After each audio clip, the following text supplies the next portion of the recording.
Get back here. Right, oi, stay. Good dead metal. Right, so today we are going to be looking at one more of the house robots, and we're going from possibly my least favourite in terms of detail to probably one of my most favourites in terms of detail. So we are looking today at Dead Metal. Now, Dead Metal as a house robot was sort of this robotic scorpion, so it would have pincers at the front here, and how you activate those, there is a toggle here.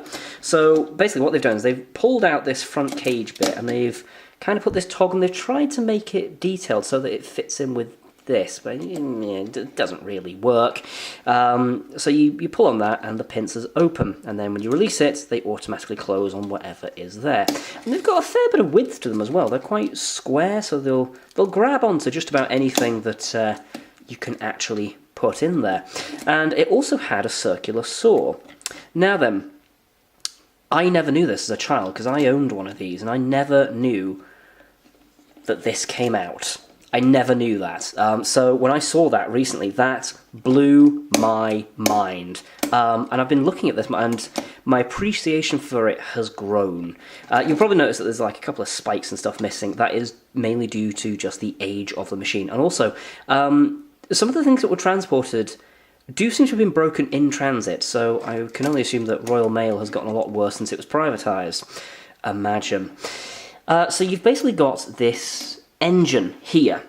So the original version of this, it had a petrol-powered drill on a rig that would bring the whole thing forward. So you have this orange striping, you've got sort of the assembly that helps to bring it forward, and there's even the grills, and it's got a little bit of weathering on it. There's a lot of detail to it, but, and this is something that I really like, this sort of silver bit would, in the actual show, be removable so they could repair it. So what they've actually done is they've mounted the saw onto a white, you probably can't quite see it because of the silver holding it off, but basically the holder for it is white, and then the silver part has been built over it to make it look like it's removable. That's attention to detail that no one would ever think to look at. Well, apart from me, but you know, I'm lonely. So I genuinely appreciate that. I only noticed it recently because I saw that kind of went back in, so I actually looked for it. Oddity about this one, you've got the wheels here.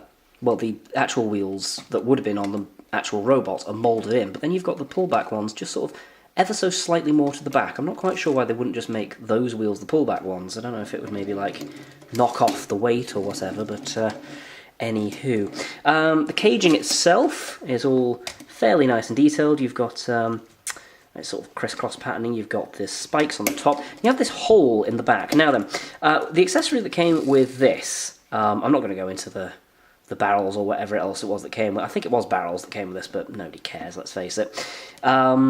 This, let's get that back into place, was where a sort of weird sort of lancy drill thing would go. And it would just kind of poke up like that. I never had it in my Dead Metal because it made no sense.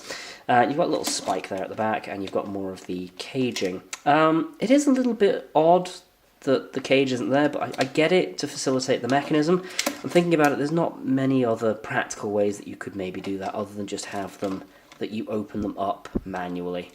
Or put something on the end of one of the claws maybe, but I mean that's fiddly, so yeah, I like that. And if you think about it, when you're playing with it, you're probably going to be facing it away from you anyway, so you're not really going to miss out on anything. So that is Dead Metal. In terms of the house robot, it's a design that has stood the test of time because it is one of the house robots that has stayed broadly unchanged. I mean, the new one basically looks... We actually saw the new Dead Metal when we went to see the pilot episode of Robot Wars when they were initially bringing it back. And we did actually have a debate about whether it was just the old one painted black. It's that close to the design. But obviously it's much bigger and heavier than the old one was. Also, that would be a bit cruel to do to something that's lasted this long. So... that is Dead Metal. Let me know down below if you had one of these models and if you appreciated it as much as I did.